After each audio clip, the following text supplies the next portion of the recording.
Imagine a basket holding many different stocks. This basket is an ETF.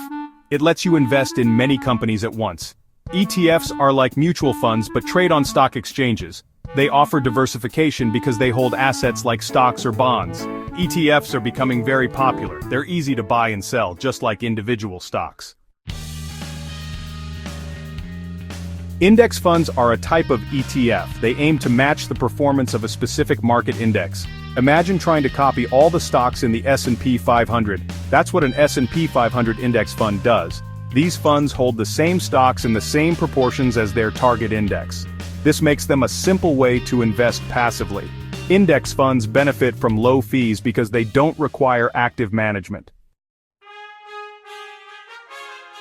Compound interest is like magic for your investments. It's the interest you earn on your initial investment plus any previous interest earned. Imagine investing $100 with a 10% annual return.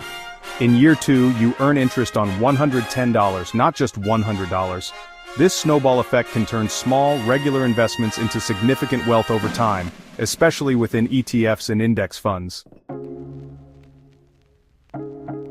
In the USA, popular ETFs include the Spider S&P 500 ETF SPY and the Invesco QQQ Trust QQQ. In the UK, investors favor the iShares Core FTSE 100 ETF ISF and the Vanguard FTSE 100 ETF VUC. These funds offer broad market exposure and are popular choices for both novice and experienced investors. ETFs and index funds provide a simple and effective way to participate in the stock market's growth.